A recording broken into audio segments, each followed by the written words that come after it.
Hello everybody, welcome to Civil Step. So in our lecture series of स्थापना we are discussing the subject of art and culture, जिसमें कि हम art and culture से related जितने भी questions आए हैं यूपीएससी प्रीलिम्स में पास्ट 23 इयर्स में मींस 1995 से 2018 तक के सारे क्वेश्चंस को हम इस सीरीज में आपके साथ डिस्कस करते हैं.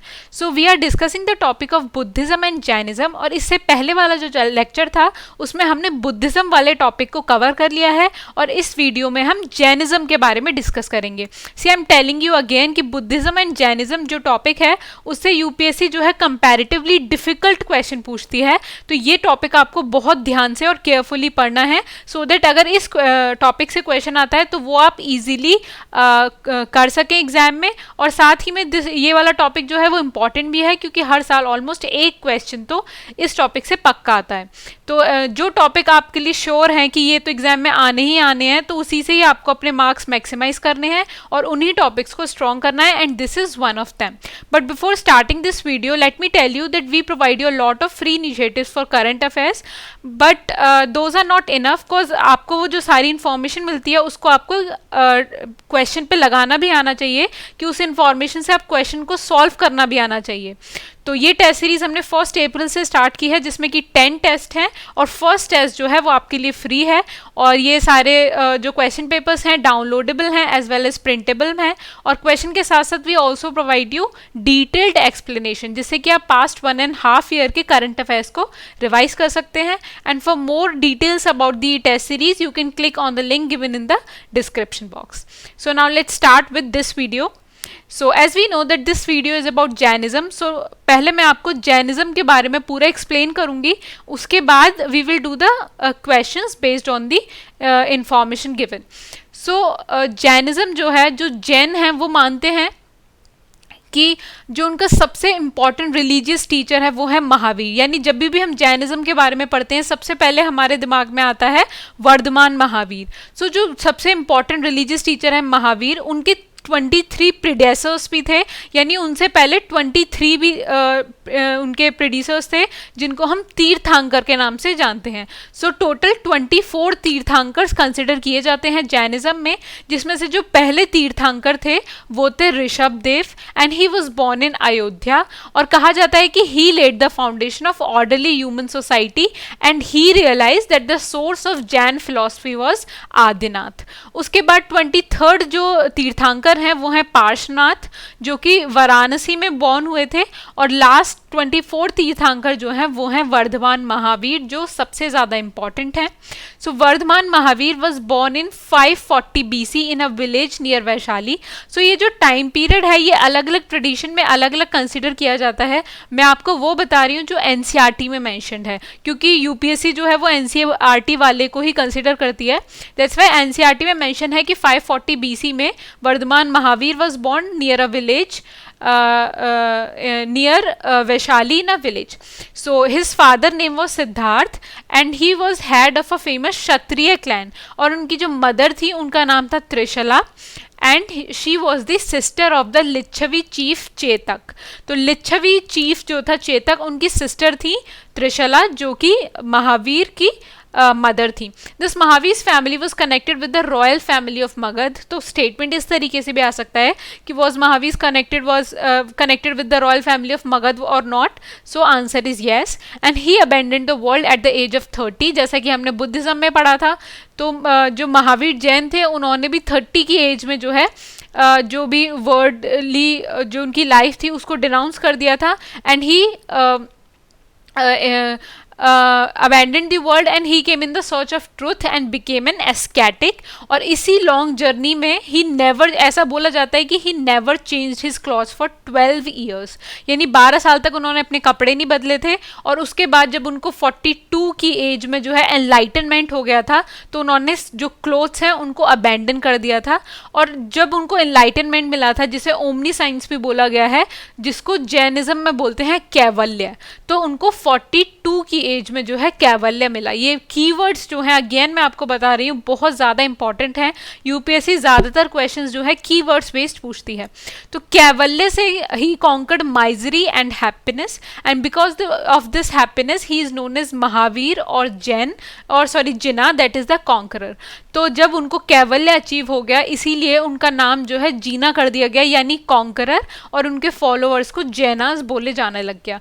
एंड और उनको और भी टाइटल्स दिए गए थे जैसे जैना और जितेंद्रिय। तो जितेंद्रिय का मतलब क्या है, that is one who conquers all his senses and Nirgranth और the one who is free from all bonds. तो जितेंद्रिय का मतलब है one who conquers all his senses, जो अपने सारे सेंसेस पर विजय प्राप्त कर ले, और निर्ग्रंथ का मतलब है जो सारे बॉन्ड्स जो हैं, जो सारे कनेक्शंस हैं उनके, उससे फ्री हो जाए। तो ये दो कीवर्ड्स अगेन आपको ध्यान रखने हैं। और जो he passed away at the age of 72 in 460 BC at a place called Pavapuri. तो ध्यान रखना है he passed away at Pavapuri, जो कि मॉडर्न राजगीर के पास है। अब हम देखेंगे कि जैनिज्म जो है उसमें बहुत सारी फिलॉसफीज दी गई हैं, लेकिन जो उसकी फंडामेंटल डॉक्ट्रीन है उसको बोला जाता है अनेकांतवाद। तो अनेकांतवाद क्या है, it's a fundamental doctrine of Jainism, जिसमें ये एम्फेसिस किया जाता है कि अल्टीमेट ट्रुथ और रियलिटी बहुत ज़्यादा कॉम्प्लेक्स है और उसके बहुत सारे एस्पेक्ट्स हैं। इसलिए एक नॉन एब्सोल्यूटिज्म एग्जिस्ट करता है, जिसका मतलब है कोई सिंगल स्पेसिफिक स्टेटमेंट नहीं है जिससे कि हम नेचर को डिस्क्राइब कर सकें या फिर एब्सोल्यूट ट्रुथ को डिस्क्राइब कर सकें। इसलिए इसी सारे जो डॉक्ट्रीन है इसको अनेकांतवाद कहा जाता है।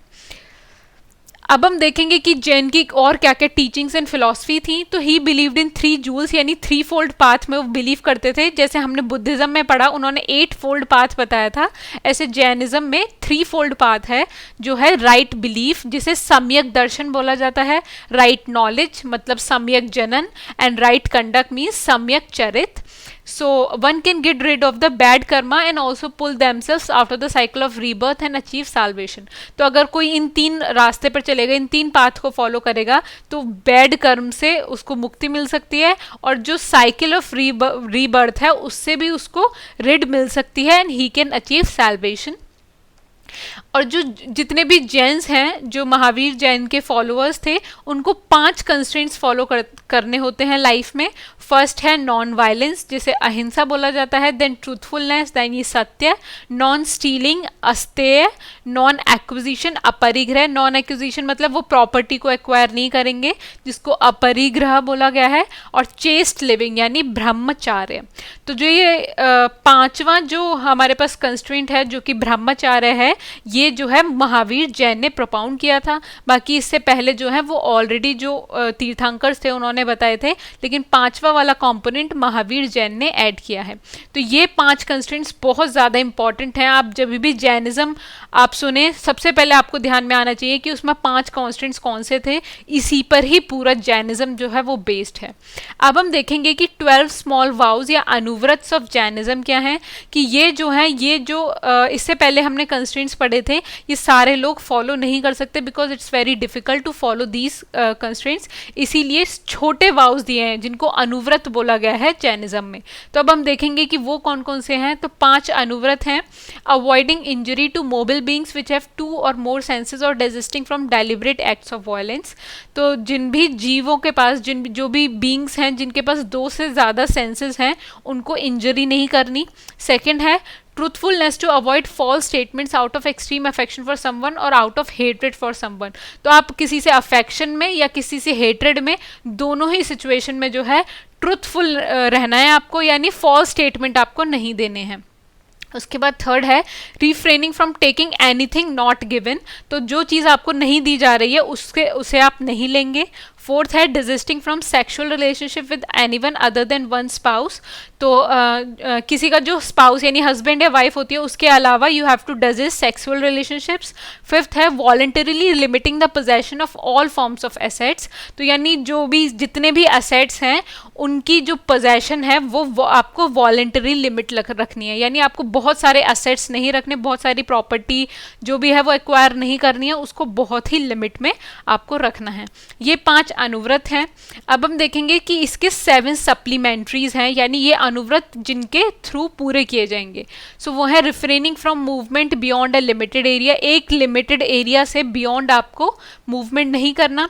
Restricting a movement to even a more limited area, और जितनी से ज़्यादा कोशिश हो सके उससे लिमिटेड एरिया में ही रहना है आपको, जितने कम से कम एरिया में आप रह सकते हो उसमें आपको रहना है। थर्ड है refraining from wanton destruction of the environment by thought, word और डीड, यानी आपको एनवायरनमेंट का डिस्ट्रक्शन नहीं करना, थॉट में भी, वर्ड में भी और अपने कर्मों में भी आपको एनवायरनमेंट डिस्ट्रक्ट नहीं करना। Keeping aloof from a sinful conduct for a set period of time, तो सिंफुल कंडक्ट आप को नहीं करना है, यानी आपको पाप नहीं करना, बेसिकली ये इसमें बताया गया है। Fasting on sacred days and observing special restrictions at secluded places, तो जो सेक्लूडेड प्लेस हैं वहाँ पर रेस्ट्रिक्शंस जो हैं उनको फॉलो करना है, और जो सेक्रेड डेज होते हैं उन पर फास्ट रखना है। और कंज्यूमेबल और नॉन कंज्यूमेबल गुड्स जो हैं उनका भी यूज़ आपको लिमिट करना है। और शेयरिंग योर फूड और रिसोर्सेज विद गेस्ट और वॉन्डरिंग एस्केटिक्स, यानी जो भी गेस्ट और एस्थेटिक्स होते हैं उनके साथ आपको फूड और रिसोर्सेज शेयर करनी है। ये 7 सप्लीमेंट्रीज थे। तो इससे आई होप आपको समझ में आ गया होगा कि जैनिज्म का जो भी कंसेप्ट है, सो जैनिज्म का कंसेप्ट है कि किसी भी लिविंग बीइंग को आपको हर्ट नहीं करना है एट ऑल कॉस्ट। जो प्रॉपर्टी है, जो असेट्स हैं, वो आपको अपने पास इकट्ठे नहीं करने हैं। और साथ में इनके कहने का जो जैनिज्म है उसमें ये भी कंसेप्ट है कि जैन्स जो है वो क्रिएटर में बिलीव नहीं करते। वन ये नहीं मानते हैं कि कोई भगवान है जिसने हम सबको बनाया है, तो वो ये मानते हैं कि जो वर्ल्ड है वो ना तो क्रिएट किया जा सकता है, ना ही मेंटेन किया जा सकता है, और ना ही डिस्ट्रॉय किया जा सकता है किसी भगवान द्वारा। कोई भी डेइटी ना ही वर्ल्ड को क्रिएट कर सकती है, ना ही डिस्ट्रॉय कर सकती है। तो पूरा जो वर्ल्ड है वो यूनिवर्सल लॉ के हिसाब से चलता है, ऐसा जैनिज्म में माना जाता है। ये सारी चीजें आपको ध्यान रखनी है। अब हम देखेंगे कि जैनिज्म में जो है 8 सिंबल्स दिए गए हैं जिनको बहुत ही ज़्यादा ऑस्पिशियस माना जाता है और उनसे रिलेटेड क्वेश्चंस भी पूछे जाते हैं। तो लेट्स सी कि उन सिंबल्स का मीनिंग क्या है। सो फर्स्ट है स्वास्तिक, जो कि पीस और ह्यूमंस की वेलबींग को सिग्निफाई करता है। देन नेक्स्ट है नंद्यवर्त्या, जो कि एक लार्ज स्वास्तिक होता है जिसमें 9 एंड पॉइंट्स होते हैं। उसके बाद है Bhadrasan, a throne which is said to be sanctified by the Jina's feet, यानी भद्रसन जो है वो माना जाता है कि वो थ्रोन है जहाँ पर जो महावीर जैन हैं उनके फीट से उनको सैंक्टिफाई किया गया है। देन नेक्स्ट है श्रीवस्ता, जो कि एक मार्क है which manifested on the Jina's chest and signified his pure soul. Next है दर्पण, दर्पण मतलब मिरर का एक वो है सिंबल जिसमें पर्सन जो है अपने इनर सेल्फ को रिफ्लेक्ट करता है। देन नेक्स्ट है minayugala, a couple of fish which signifies the conquest over sexual urges. फिर है वर्धमानक, एक shallow dish used a lamp which shows the increase in the wealth due and merit. And kalash, a pot filled with pure water signifying water. तो ये हमारे पास 8 symbols हैं, इनका क्या क्या मतलब है ये आपको ध्यान रखना है, इंपॉर्टेंट है। इनसे क्वेश्चन पूछा जा सकता है कि दर्पण से क्या सिग्निफाई होता है या भद्रसन से क्या सिग्निफाई होता है। इस तरीके के क्वेश्चन जनरली यूपीएससी पूछती है, ये सारी चीज़ें आपको ध्यान रखनी है। और एक इंपॉर्टेंट चीज़ है कि जो हैंड का सिंबल है जिसमें पाम पर व्हील बना हुआ है, दैट सिंबलाइजेज अहिंसा इन जैनिज्म।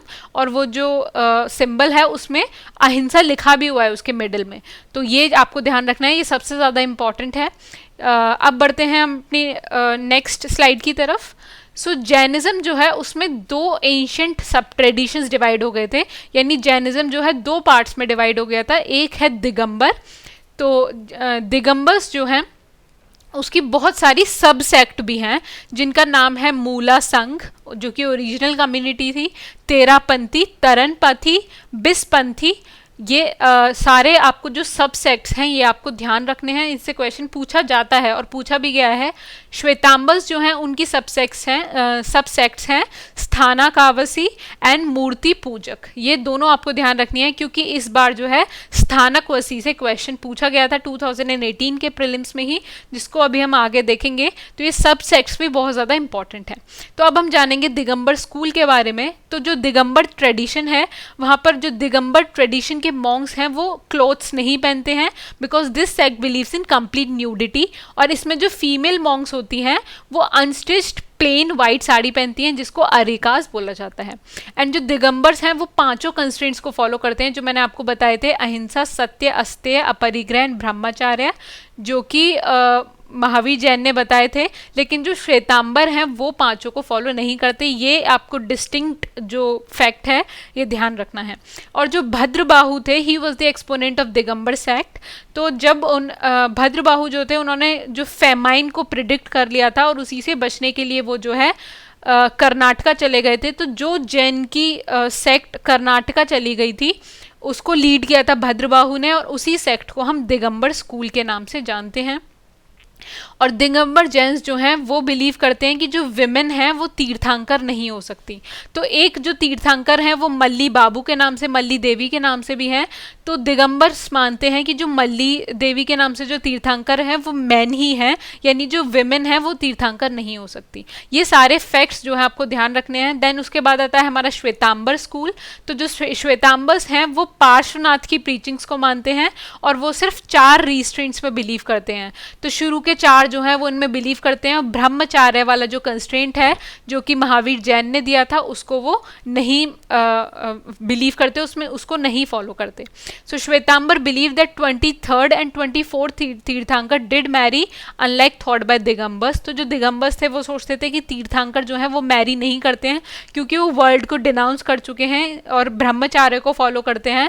लेकिन श्वेतांबर मानते हैं कि 23rd और 24th तीर्थांकर जो थे दे डिड मैरी।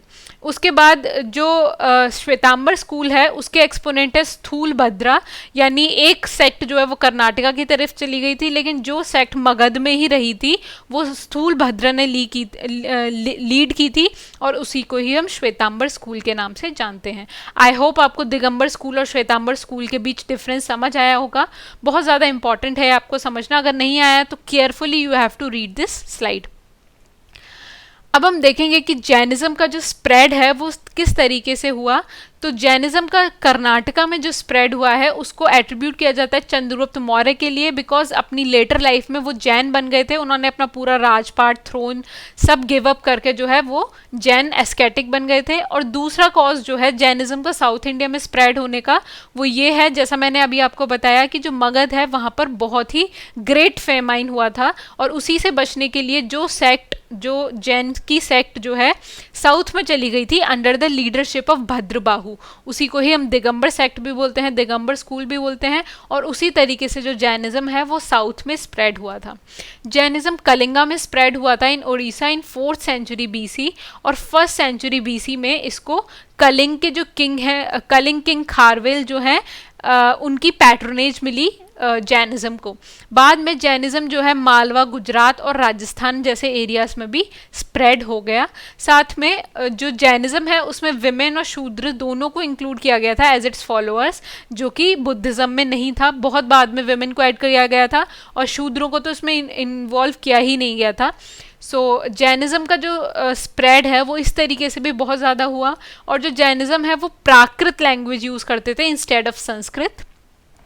अब हम देखेंगे जो जैन काउंसिल्स हुई थी। तो पहली जैन काउंसिल जो हुई थी वो हुई थी पाटलिपुत्रा में and that was led by Sthulabahu. उसके बाद सेकंड जो हुई थी वो थी वल्लभी में, और जो सेकंड काउंसिल हुई थी उसी में ही जो जैन का टेक्स्ट है 12 अंगास जो हैं वो फाइनली कंपाइल किए गए थे। ये भी बहुत इंपॉर्टेंट इन्फॉर्मेशन है, आपको ध्यान रखनी है। अब हम देखेंगे कि जैनिज्म का क्या क्या कंट्रीब्यूशन रहा है। सो पहला सीरियस अटेम्प्ट था Jainism to mitigate evil of varna system and ritualistic Vedic system. तो जिस टाइम पर जैनिज्म इवॉल्व हुआ था उस टाइम पर वर्ना सिस्टम बहुत ज़्यादा प्रिवेल करता था सोसाइटी में और वैदिक सिस्टम भी। तो उन सब की जो बुराइयां हैं उनसे बचने के लिए जो है पहला सीरियस अटेम्प्ट जो था वो था जैनिज्म। एंड जैनिज्म जो है बहुत सारे अर्ली इंपॉर्टेंट वर्क हैं in Apabhramsha and prepared is first grammar. और जैन जो है उन्होंने कन्नड़ लैंग्वेज की ग्रोथ में भी बहुत ज़्यादा कंट्रीब्यूट किया है। और जो जैन मोनेस्टिक इस्टेब्लिशमेंट्स हैं उनको बसडीज के नाम से बोला जाता है। And Jainism religious literature is written in Ardhamagadhi and text were finally compiled at Vallabhi Gujarat. तो ये सारे इंपॉर्टेंट फैक्ट्स आपको ध्यान रखने हैं। जितनी भी चीज़ें मैंने आपको बताई हैं उसमें से कुछ भी अनइम्पॉर्टेंट नहीं है, सारी चीज़ें इंपॉर्टेंट हैं, वो सब आपके ध्यान में होना चाहिए जब आप एग्जाम में जाएंगे well prepared with Buddhism and Jainism. ये सारे पॉइंट्स आपके दिमाग में होने चाहिए। अब हम देखेंगे क्वेश्चंस जैनिज्म पर जो कि प्रीवियस ईयर पेपर्स में आए हैं। So this question came in the prelims of 1995 and the question is the concept of Anuvrat was advocated by Mahayana Buddhism, Hinayan Buddhism, Jainism and the Lokayukt school। बहुत ज़्यादा easy question है क्योंकि अभी हमने देखा था कि जैनिज्म में ही जो लेसर वाउज होते हैं जो कि डेली लाइफ वाले लोग जो हैं उसको प्रैक्टिस कर सकते हैं, उन्हीं को ही अनुव्रत बोला गया है। So Anuvrat was advocated by Jainism, that's why our answer is option C। Now let's move forward to our next question. So this question came in the prelims of 2000 और ये assertion reasoning based question है। So इसमें assertion दिया गया है the emphasis of Jainism on non-violence prevented agriculturalists from embracing Jainism। तो Jainism जो है वो non-violence पे बहुत ज़्यादा एम्फेसिस करती है और इसी वजह से जितने भी एग्रीकल्चरलिस्ट थे वो जैनिज्म को अडॉप्ट नहीं कर पाए थे। इसका रीज़न क्या है? Because cultivation involve killing of insects and pest. तो जो एग्रीकल्चरलिस्ट हैं उनको killing of insects and pest में शामिल होना ही पड़ेगा if they want to do cultivation. और अगर वो कल्टिवेशन करेंगे तो वो जैनिज्म को अडॉप्ट नहीं कर सकते क्योंकि जैनिज्म में जो है अहिंसा को एम्फेसिस किया गया है। तो ये जो असर्शन है और ये इसका रीज़न है, ये दोनों ही करेक्ट हैं। That's why our answer is option A, that is both A and R are true and R जो है उसकी करेक्ट एक्सप्लेनेशन है। So A is the answer here. Assertion reasoning type question में आपको बहुत ज़्यादा ध्यान देना है। वैसे तो प्रेजेंट टाइम्स में नहीं आते हैं बट हु नोज यूपीएससी दे भी सकती है। तो इन क्वेश्चंस में आपको बहुत ही केयरफुली असर्शन स्टेटमेंट पढ़ना है और फिर हर एंगल से आपको सोचना है कि रीज़न जो है प्रॉपरली उसको जस्टिफाई कर रहा है या नहीं, क्योंकि ऐसे क्वेश्चंस की गलत होने के चांसेस बहुत ज़्यादा रहते हैं। Now let's move forward to our next question. So this question came in the prelims of 2004 and the question is with reference to ancient Jainism which one of the following statements is correct। So हमसे correct statement पूछा गया है। So पहला है Jainism was spread in South India under the leadership of स्थूलबाहु। तो अभी हमने पढ़ा कि साउथ इंडिया में जो जैनिज्म को स्प्रेड किया था it was the Bhadrabahu and not स्थूलबाहु। That's why first statement is incorrect। उसके बाद second है The Jains who remained under the leadership of Bhadrabahu were called Shvetambars after the council held at Pataliputra. तो अभी हमने पढ़ा था कि जिस भी जैन सेक्ट को जो है भद्रबाहु ने लीड किया था उनको हम दिगंबर्स के नाम से जानते हैं and not the Shvetambars. That's why second जो हमारा स्टेटमेंट है वो इनकरेक्ट है। उसके बाद हम फोर्थ स्टेटमेंट को देखेंगे। In the initial stage of Jainism the Janus worshipped images unlike Buddhist. तो ये वाला जो स्टेटमेंट है ये भी गलत है बिकॉज जो जैनिज्म है उसमें इमेजेस को वर्शिप नहीं किया जाता, जो तीर्थंकर्स की लर्निंग्स हैं उनको फॉलो किया जाता है। That's Y our fourth statement is incorrect also। So we have deduced that our answer is option C, that is Jainism enjoyed the patronage of the Kaling king Kharvel in the 1st century BC। अभी इसके बारे में भी हमने पढ़ा था। तो ये वाला क्वेश्चन आप एलिमिनेशन से भी सॉल्व कर सकते थे और अगर आपने ये इन्फॉर्मेशन पढ़ी है तो ईजिली आप कर सकते थे। So C is the answer here। Now let's move forward to our next question। So this question came in the prelims of 2013 and the question is which of the following statements is or are applicable to Jain doctrine। तो Jain doctrine से related हमारे पास 3 statements given है, हमें बताना है कि इनमें से कौन से statements correct हैं। So first है the surest way of annihilating karma is to practice penance। तो अगर आपने जैन फिलॉसफी जैन डॉक्ट्रिन्स जो पढ़ी हैं तो उसमें आप जान सकते हैं कि इसमें पेनेंस के कंसेप्ट को फॉलो किया जाता है कि अगर आपने कोई पेनेंस क्या है कि अगर आपने कोई गलती कर दी है तो अगर आप सेल्फ पर पेन इन्फ्लिक्ट करोगे तो उसी से ही उस गलती की आपको माफ़ी मिल सकती है। तो अगर आपको कर्मा से बचना है तो you have to practise penance और ये जो है जैन डॉक्ट्रिन में मेंशन किया गया है। दैट्स वाई हमारा जो पहला स्टेटमेंट है बिल्कुल करेक्ट है। उसके बाद दूसरा है every object even the smallest particle has a soul. ये हमने अभी पढ़ा था कि जैनिज्म में जो है हर चीज़ में सोल कंसिडर किया जाता है, इवन द स्मॉलेस्ट पार्टिकल में भी सोल को कंसिडर किया जाता है, और इसीलिए इसमें बताया गया है कि आपको लिमिट स्पेस में रहना है, लिमिट जगह पे ट्रैवल करना है, सो दैट आप किसी भी सोल को हर्ट ना कर पाओ। सो सेकंड स्टेटमेंट है वो भी हमारा करेक्ट है। उसके बाद थर्ड है karma is the bane of the soul and must be ended. तो इसमें भी यही लिखा है कि जो कर्मा है वो सोल को हर्ट करती है, इसीलिए कर्मा जो है वो खत्म होना चाहिए। और कर्मा कैसे खत्म होगा? By practising penance. ये जैन डॉक्ट्रिन में दिया गया है, और इसमें एग्जाम्पल भी दिया था कि जैसे सनलाइट है, सनलाइट को अर्थ पे रोकने के लिए जो है क्लाउड्स आ जाते हैं, तो क्लाउड्स का एग्जाम्पल दिया था उन्होंने कर्मा से, कि जो कर्मा है वो क्लाउड है, और जो सोल है उस तक जो है उस तक सनलाइट पहुंचने से रोकता है हमारा कर्मा। सो हमारा जो तीसरा स्टेटमेंट है वो भी करेक्ट है। That's why answer is option 1, 2 and 3। सी ये वाला क्वेश्चन जो है बहुत डिफिकल्ट है, क्योंकि एग्जैक्टली ये जो स्टेटमेंट्स गिवन है वो कहीं पे भी नहीं लिखे हुए, किसी भी बुक में नहीं लिखे हुए, ये सारे जो है डिड्यूस से स्टेटमेंट हैं। तो अगर आपके दिमाग में पूरी तरीके से जैन डॉक्ट्रिन क्लियर है तभी ये वाला क्वेश्चन आप करेक्टली अटेम्प्ट कर पाएंगे। सो आपको बहुत ज़्यादा ध्यान देना है हर वर्ड का, हर मीनिंग का। You have to read between the lines while preparing Buddhism and Jainism. Now let's move forward to our next question.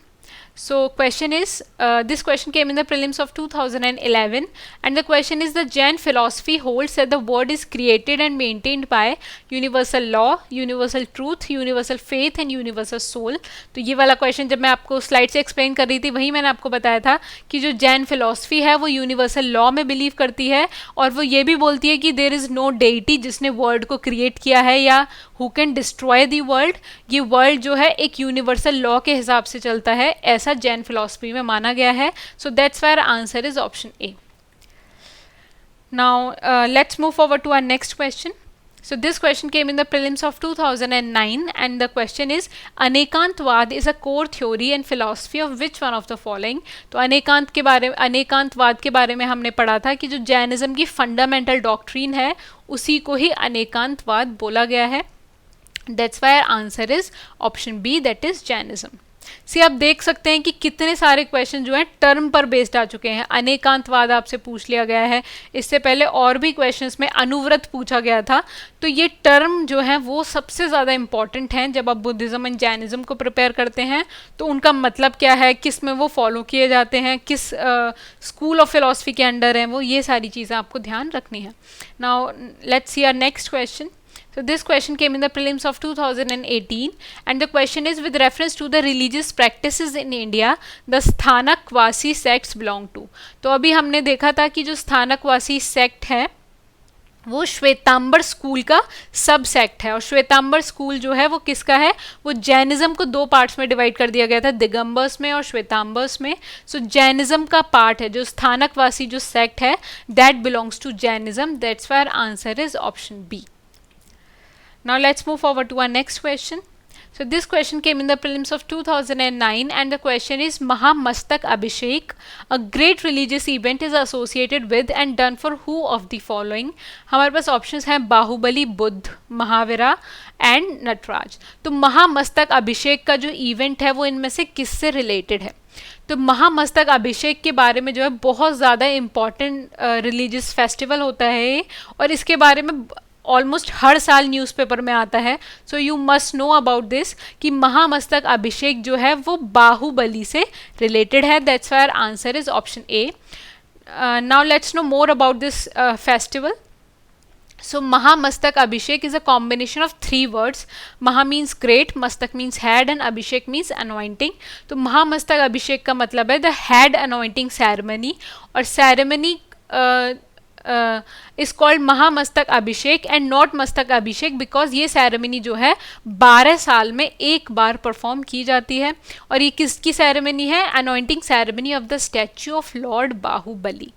अब लॉर्ड बाहुबली कौन है? He was the son of lord Rishabhnath, who was the first of the 24 Jain tirthankars. तो जैसा कि मैंने आपको बताया था कि जो पहले जैन तीर्थंकर थे वो थे ऋषभनाथ, तो उन्हीं की जो सन है वो हैं लॉर्ड बाहुबली. और जो जैन माइथोलॉजी है उसमें माना जाता है कि Bahubali is the one who succeeded in attaining liberty from worldly desires through a long period of sustain meditation. तो बाहुबली जो है वो सक्सेसफुल हो गए थे पूरी जो वर्ल्ड की डिजायर्स हैं उनसे लिबर्टी पाने में, और इसी को ही वो सेलिब्रेट किया जाता है इस फेस्टिवल में। और जो स्कल्पचर है लॉर्ड बाहुबली का is an upright posture of meditation. तो वो कौन सी मेडिटेशन पॉस्चर में है, उसका नाम है Kayotsarga, which stands for renunciation, self control and subjugation of the ego as a reflection of his life. And this is the Digambar form of Bahubali which represents complete victory over earthly desires and needs। तो जो बाहुबली का जो form है, जो हमें अभी posture हमने discuss किया, वो जो है दिगंबर फॉर्म में है, जो रिप्रेजेंट करता है अर्थ की जो भी डिज़ायर्स एंड नीड्स हैं उन पर कंप्लीट विक्ट्री को। तो बहुत इंपॉर्टेंट फेस्टिवल है महामस्तक अभिषेक, इसके बारे में हर साल आता है न्यूज़पेपर में, और इस ईयर भी 2019 में भी महामस्तक अभिषेक महोत्सव जो है वो हुआ था February 9 से February 18 तक, और ये जो है 4th महामस्तक अभिषेक था।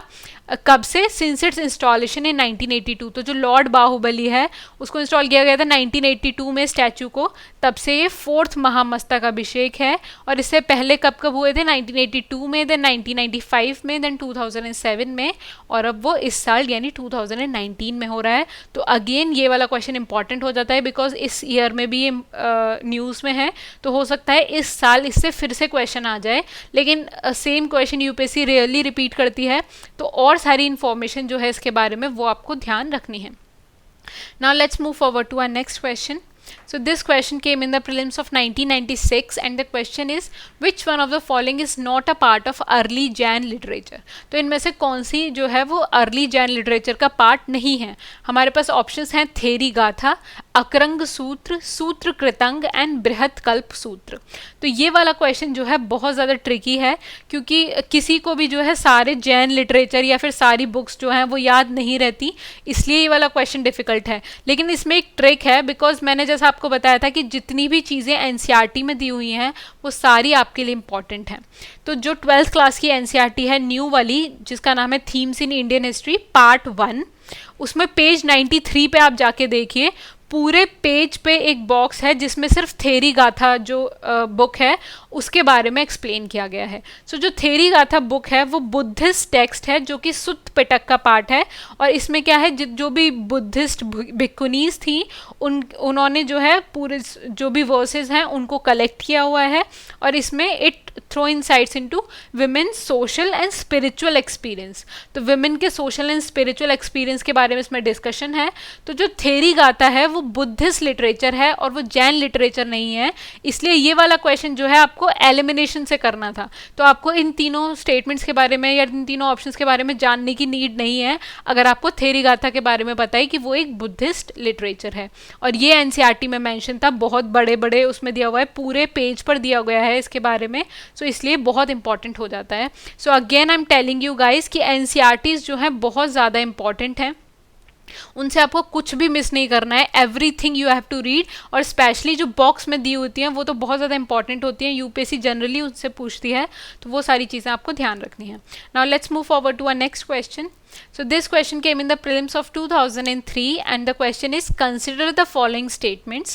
So हमें महावीर जैन और गौतम बुद्ध यानी जैनिज्म और बुद्धिज्म दोनों से ही रिलेटेड यहाँ पर कुछ स्टेटमेंट्स गिवन है and we have to tell that which of them are correct. So first है Vardhaman Mahavir mother was the daughter of Lichchhavi chief Chetak.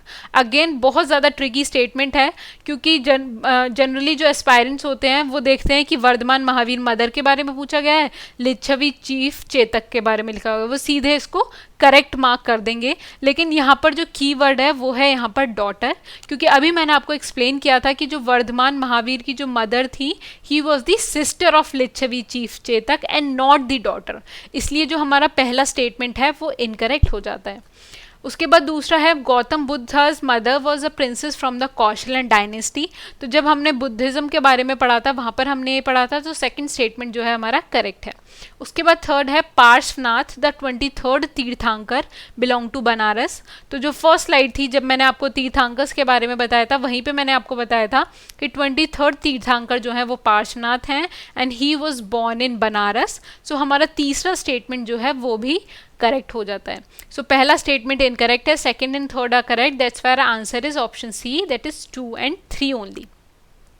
सो यहाँ पर आपको ये आपको लर्निंग लेनी चाहिए कि हर स्टेटमेंट को जो है आपको बहुत ज़्यादा केयरफुली पढ़ना है, सो दैट आपको आता है तब भी आप गलत ना कराए उस क्वेश्चन को। तो इस तरीके से आपको बहुत ज़्यादा ध्यान देना है। Now let's move forward to our next question.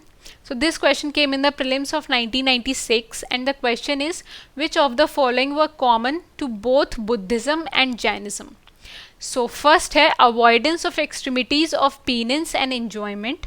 तो ये वाला जो स्टेटमेंट है वो इनकरेक्ट है, क्योंकि अभी हमने पढ़ा था कि जैनिज्म में जो है पीनेंस को बहुत ज़्यादा सपोर्ट किया जाता है। उनके अकॉर्डिंग पीनेंस ही है जिससे आप अपने कर्मा से मुक्ति पा सकते हो, अपनी रॉन्ग डूइंग्स को करेक्ट कर सकते हो। तो इसमें जो है पीनेंस को अवॉइड नहीं किया जाता, दैट्स वाई पहला जो हमारा स्टेटमेंट है वो इनकरेक्ट है।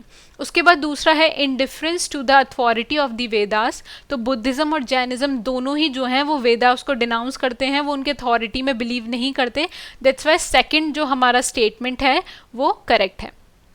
उसके बाद थर्ड है denial of efficacy of rituals. तो बुद्धिज्म एंड जैनिज्म में जो है रिचुअल्स को भी बिल्कुल नहीं माना गया है और उनको डिनाई किया गया है, दैट्स वाई हमारा जो तीसरा स्टेटमेंट है वो करेक्ट है। उसके बाद फोर्थ है non injury to animal life. तो बुद्धिज्म एंड जैनिज्म दोनों में ही जो है ये मैंशनड है कि एनिमल लाइफ जो है, यानी कोई भी, इवन जैनिज्म में तो ये कहा गया है इवन कोई भी सोल को जो है हमें इंजरी नहीं पहुंचानी, यानी non injury to every soul.